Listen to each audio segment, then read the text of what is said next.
Chill with me. Hello. I'm going to be doing a simple video. Then I intend to be relaxing. I'm gonna read. I'm gonna read the story of Cinderella. I found it online. I used to have this story in my house. I probably do have it still. We just aren't able to locate it currently. But the story's online, and there's many different versions online, so I'm just going to read the Disney version that I found.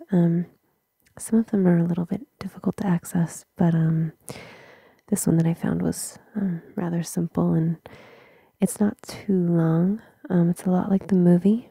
It even has the illustrations from the movie. So with that being said, that is the version I'm reading. This is supposed to just be like maybe the beginning of a series of videos that I'll do where I will read classic fairy tales. One of my friends told me this would be a good video to do, so I thought about it, and it's absolutely a great idea. So if you like childhood stories or classic fairy tales, this will be great for you, I hope. And if you have any recommendations for any childhood story or anything, just leave it in the comments below, and I'll see if I can do it. This story is rather short, so I hope that that is okay. And I'm also, as you can tell, I'm going to be doing soft speaking instead of whispering, and you're going to hear mild audio panning when I read the story. So I hope that this is nice and relaxing for you.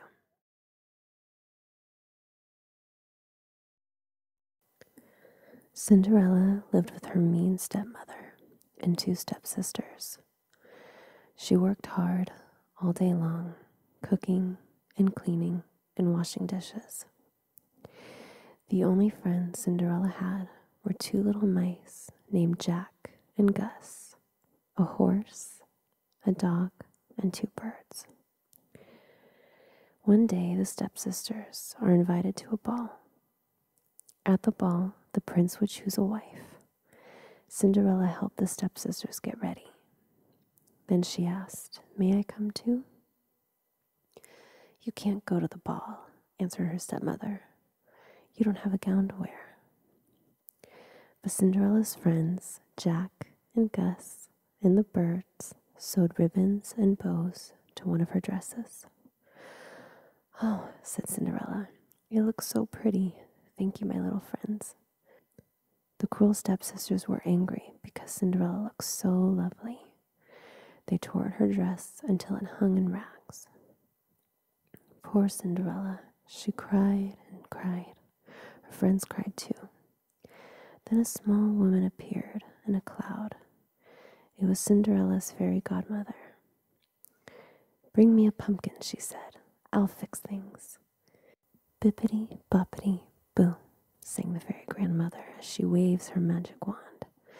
The pumpkin changed into a coach, the mice into horses, the dog into a footman, and the horse into a coachman. She waved her magic wand again, and Cinderella's rags turned into a beautiful gown. On her feet are tiny glass slippers. "Goodbye," called the fairy grandmother. "The magic spell will end at midnight. You must leave the ball before then." When the prince saw Cinderella, he fell in love. Cinderella and the prince whirled around the ballroom, and they danced every dance together. As the clock began to strike midnight, Cinderella ran away. One of her glass slippers fell off her foot. At the final stroke of midnight, Cinderella's beautiful gown became rags once more.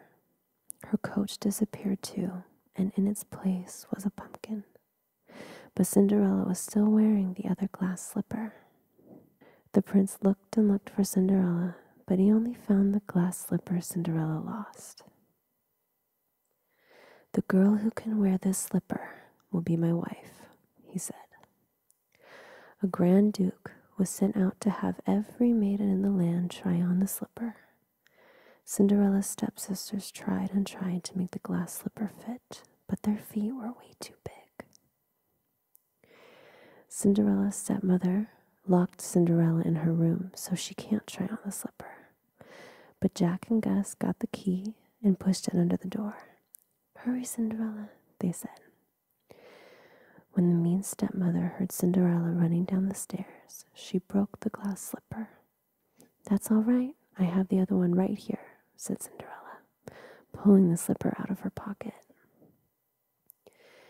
The Grand Duke put the slipper on Cinderella's foot, and it fit perfectly.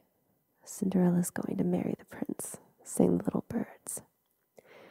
Cinderella did marry the prince, and they lived happily ever after.